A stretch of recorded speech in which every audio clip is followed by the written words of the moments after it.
Okay, yeah. Like I said, my phone gonna keep cutting off at 10 minutes, so I'm gonna keep talking fast because I want this to be like an hour at the most. But it's a lot of information I got to go through. But anyway, it exacerbated the economic and racial tensions at the time. Now, as far as these 9 different, like these territories, which is, basically within 9 states today, it was California. No, actually, let me try to start from the South first, work through the Midwest, and then to the West. Okay, basically, Oklahoma.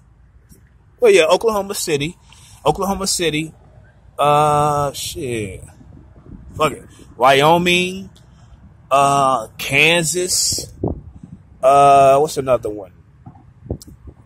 Utah, we'll go to the West. Utah, New Mexico, that's the one. New Mexico, Nevada, Arkansas, it's about 2 more. Colorado, and then there's like 1 more, state. Don't want to skip it. It's 1 more state. I mentioned Kansas.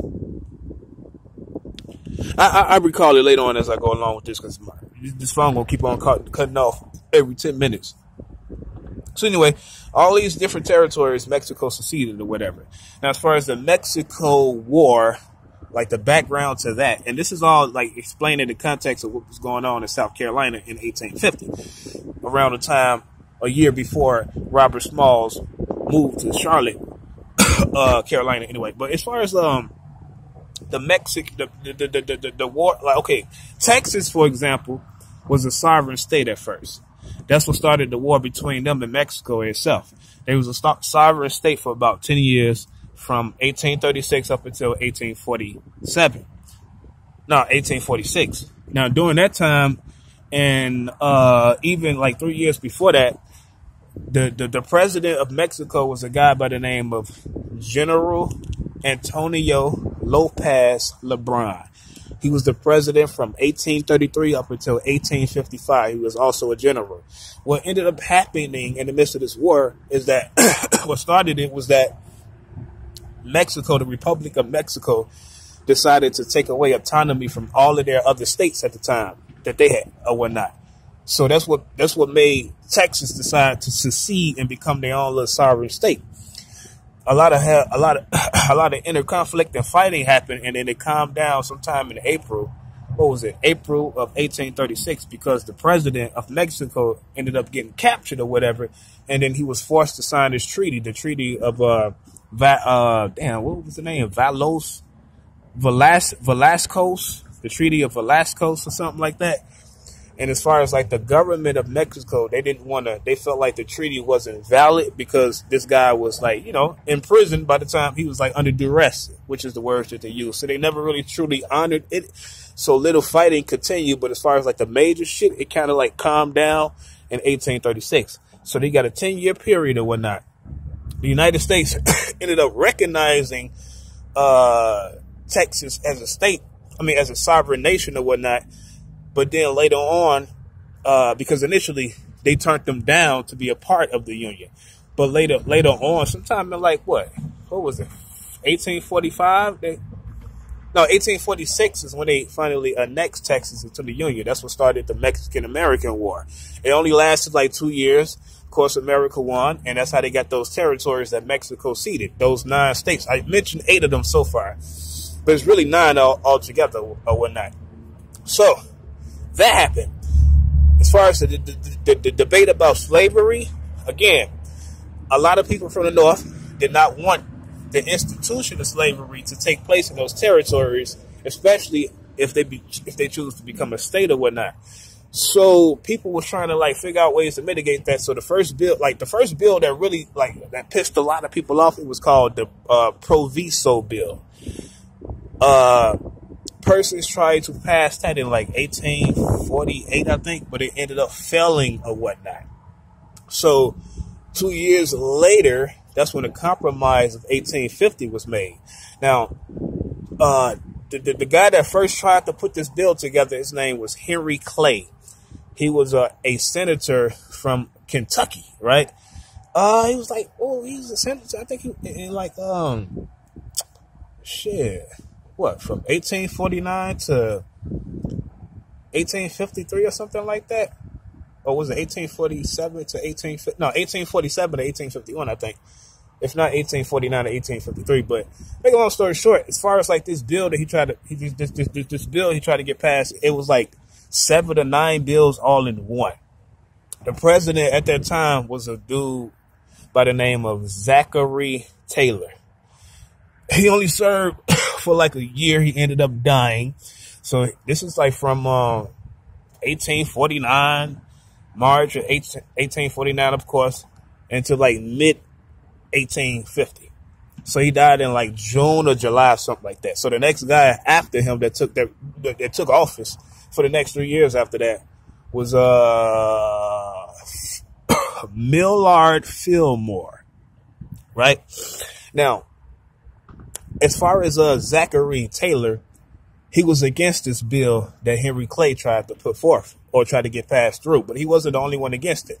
Another guy named John C. Calhoun was also against the bill. Now, that's the guy that served as vice president when Quincy Adams was the president of the United States from, damn, what year was that? 1825 to 1829 or whatever. As the sixth president of the United States.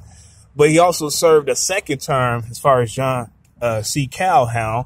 I'm going to mention this because this is related to what I brought up earlier as far as like South Carolina trying to secede.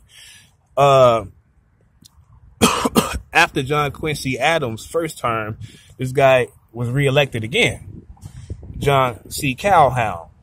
But he resigned exactly in December of 1832. That's because what I mentioned as far as like that tariff compromise or when South Carolina was trying to secede since 1828 or whatnot.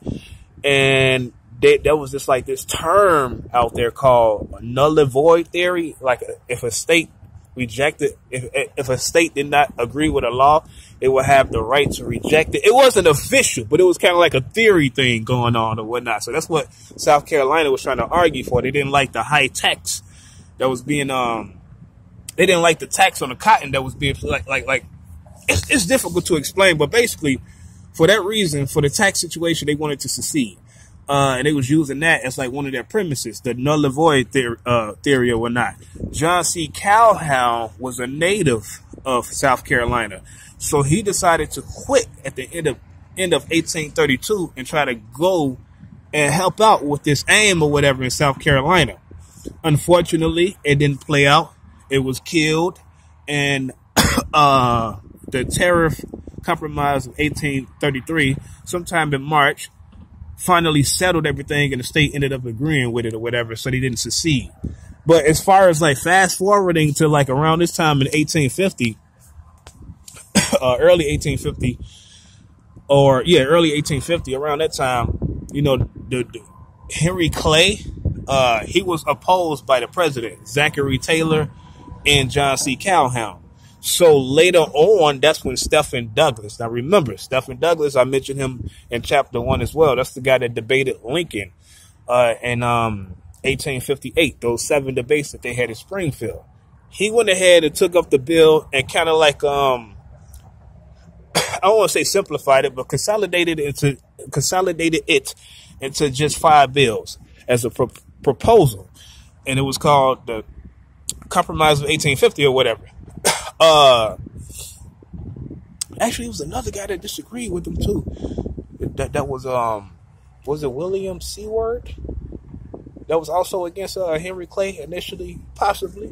I thought that was odd if my memory serves me correctly, just because William Seward was against slavery. You know, he ran against Lincoln. You know, for the how can I for the Senate? No. It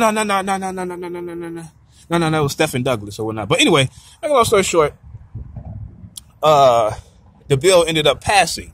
It passed in September the 22nd of 1850. Now, it was basically a 5-point deal within this bill, right? The first one, hold on, my phone got 8 seconds. It's going to cut off for 8 seconds. So I'm going to wait till it cut off so I can explain this in the next 10 minutes. Hold on. Next 10 minutes is going to give me.